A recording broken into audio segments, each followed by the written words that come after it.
When one observes the creation of Adam with a steady gaze, one understands that Michelangelo did not paint an ordinary moment.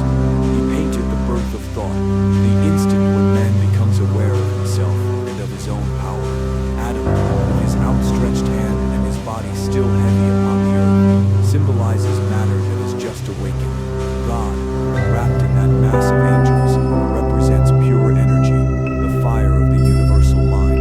And between them, that space that almost touches, that invisible breath, is consciousness in transit. Michelangelo understood that creation was not a physical act, but a mental one. For him, the true miracle was not the forming of man's body, but the infusing of his soul. In the Neoplatonism that dominated Florentine thought of his time, the human soul was a spark detached from the divine flame. That is why the painter does not depict direct contact. He leaves a small gap, the silence between the fingers. That emptiness is essential, because within it lives free will, the freedom to choose between light and shadow, between the spirit and the matter. It is the space where man becomes master of his own destiny. The art of the Renaissance was not merely technique, it was visual philosophy. Michelangelo had absorbed the ideas of Marsilio Ficino and Pico della Mirandola, great humanists who taught that man is the midpoint between heaven and earth, a being capable of ascending to the divine knowledge, beauty, and virtue. In the creation of Adam, that doctrine manifests itself in every brushstroke. Adam's body is not that of a mere mortal, it is a living sculpture, perfect, noble, made in the image of the God who created it. Both share proportions, musculature, and heart. It is as if they were reflections of one another, a secret symmetry, suggesting the divine and the two faces of the same essence. And yet, behind that perfection, there is also another. Michelangelo worked under the orders of a pope who watched him, pressured him, and humiliated him. Julius II was impetuous and violent, a man who saw art as an instrument of power, but the artist, with his indomitable character, found a way to leave his personal message in the midst of obedience. Every figure in the Sistine Chapel hides a critique, a metaphor, a subtle wink. In the creation of Adam, God is not separated from man like a king from his subject. He appears as his equal. Both share the same scale, the same vigor, the same dignity. It was a daring act for its time, to portray the Creator not as a distant authority, but as a human mirror, a close father, a reflection of the artist himself. The relationship between Michelangelo and God was complex. In his poems and letters, he speaks of the struggle between flesh and spirit, the longing to reach the divine through art. For him, every work was an act of faith, no doubt. The creation of Adam not only shows God giving life to man, but the artist trying to understand his creator. In a way, Adam is Michelangelo, exhausted, waiting for divine inspiration. God is his inner genius, but inexhaustible force that drives him to create despite suffering. Over the centuries, this work has generated countless interpretations, some filled with admiration and others with controversy. One of the most intriguing is the idea that Michelangelo hid anatomical messages throughout the Sistine Chapel. Beyond the brain and the creation of Adam, scholars have identified sections of the brainstem, spinal cord, and human heart and other scenes. This suggests that the painter conceived the ceiling as a map of the human mind, an allegory of the microcosm reflecting the universe. If man is made in the image of God, then the human body is also a temple containing the ceiling. There is something even more. Some historians have named the figure of God, wrapped within that celestial veil, takes the shape of a moon, with the green angel representing the umbilical cord. In that interpretation, the Creator does not merely breathe life, but gives birth to it. God becomes mother, the womb of the universe, and Adam is the child born from the divine mind. This vision breaks the boundaries of dogma and reveals the symbolic depth of Michelangelo. Divinity has no gender, it is totality. It contains within itself both the masculine and the feminine, action and gestation, strength and tenderness. For centuries,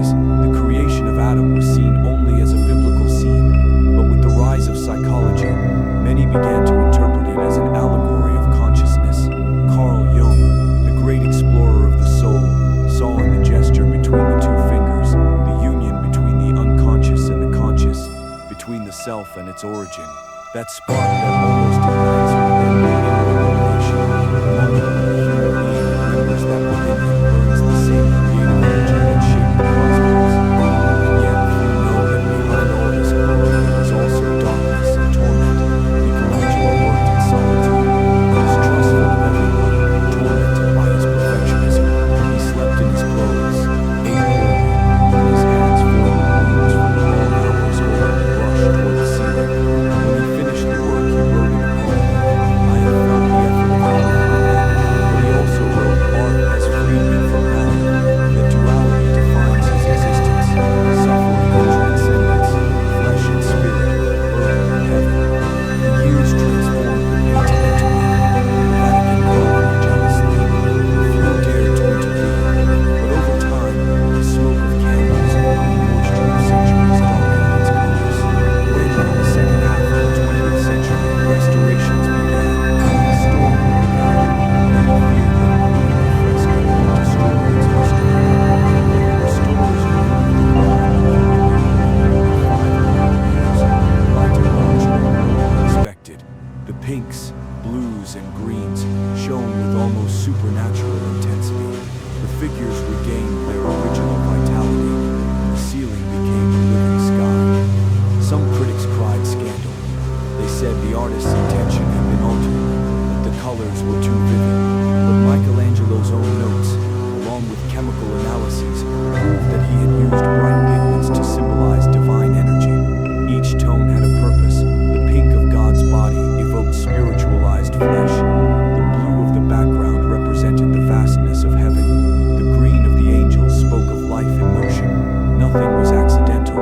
Everything obeyed a secret harmony between form, light, and meaning. And indeed, Michelangelo did not paint with the eye, but with the soul.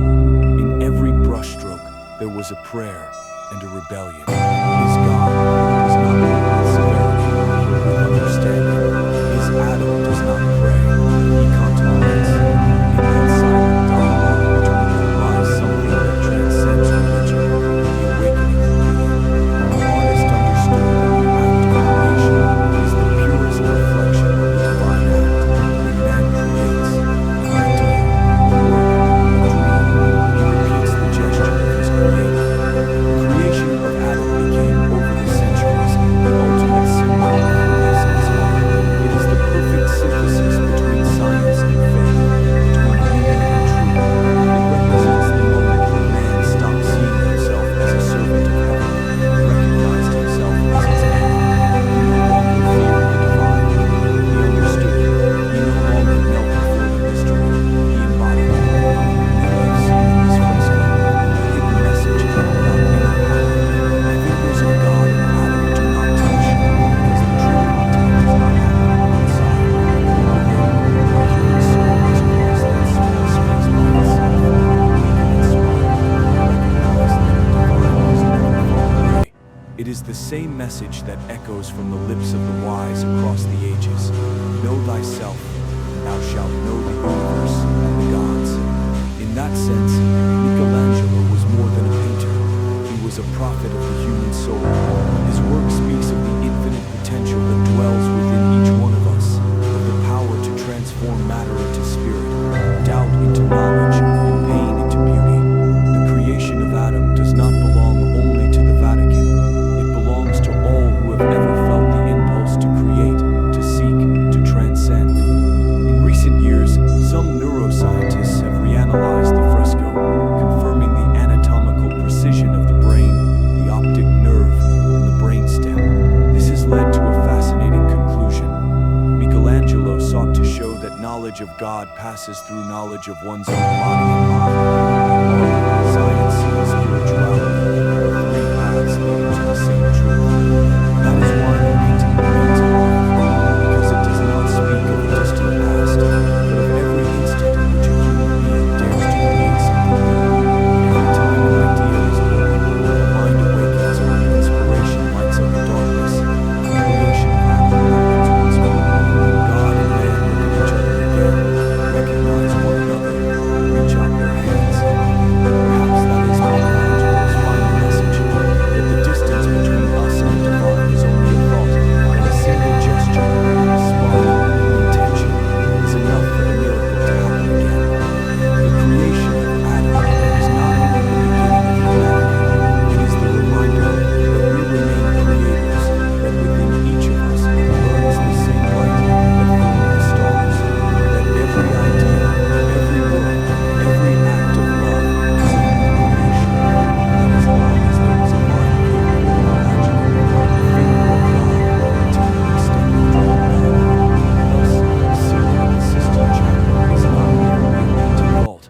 is the mirror of the human soul, the testimony that art can contain the infinite. In that space between two fingers, minimal, invisible, eternal, lies the greatest mystery of all, the spark that turns dust into spirit and man into creator.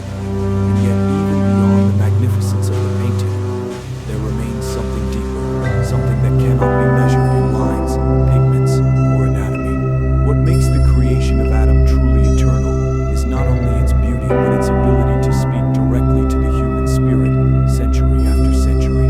When we stand beneath that fresco, we are no longer mere spectators. We become part of it.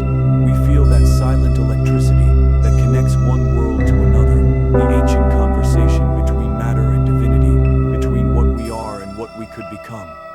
Michelangelo's genius lies in his understanding that art is not imitation, it is revelation. Through color and form, he revealed what words could never fully express. That creation is not a moment lost in the past, but an ongoing act that happens every time a thought is born. In Adam's languid gesture, we see not just the first man, but the eternal seeker in all of us, the one who reaches for meaning, for purpose, for light. And in God's commanding presence, we see not a distant word, but the living voice of inspiration itself, forever reaching toward us. Every era has found its own reflection in this painting. The faithful, it remains a sacred image of divine grace. For philosophers, a mirror of consciousness awakening to itself. For scientists, a coded testimony of anatomical precision centuries ahead of its time. And for artists, it is the highest symbol of creation itself, proof that a human hand, guided by the soul, can touch eternity. Yet perhaps the most astonishing truth is that the space between those two fingers, the narrow gulf of separation, is never closed. It remains open, like a doorway between worlds, inviting each generation to cross it. It is there that the divine waits for us, not above the clouds, but within the reach of our imagination. Michelangelo seemed to whisper through his fresco, "We were created to create." When the Restoration unveiled those luminous tones, it was as though the hand of time had brushed away the dust of centuries, allowing us to see once more the living fire of that idea. The brilliance of the colors is not simply aesthetic, it is metaphysical. It reminds us that creation is light, it is movement, life, and transformation. The ceiling became, once again, what it was always meant to be, a cosmic symphony painted in human form. Imagine the artist lying on his back, eyes burning from fatigue, hands trembling, yet determined to give shape to the invisible. Every stroke was a prayer, every contour, a heartbeat. He knew that what he was painting was not just a story from scripture, but a story of all humanity, the eternal desire to reach the divine, to touch that which transcends us. And in doing so, Michelangelo did not only depict God creating man, he created God within man. This, perhaps, is the secret that makes the creation of Adam so unsettling and so sublime. It dares to say that the divine is not something we must chase outside ourselves, but something we must awaken within. The power which formed the universe is the same power that dreams, that builds, that loves through human hands and hearts. In the silence of the Sistine Chapel, surrounded by the light of history, that image still vibrates. Visitors tilt their heads back, their eyes widen, their breath catching. Some feel awe, others peace, others an unexplainable stirring. It is as if the painting itself breathes, whispering across the centuries that creation is unfinished. But every soul that enters that sacred space is a continuation of gesture, an extension of that spark. And so, the creation of Adam transcends religion, transcends art, transcends time. It is the visual heartbeat of humanity. It reminds us that the true distance between God and man is not measured in heavens or miles, but in awareness and the courage to remember that we too are made of divine fire. Perhaps that is why the fresco continues to captivate not only believers, but dreamers, thinkers, and creators, because within that single, timeless moment, Michelangelo captured the essence of what it means to be alive, to be suspended between earth and heaven.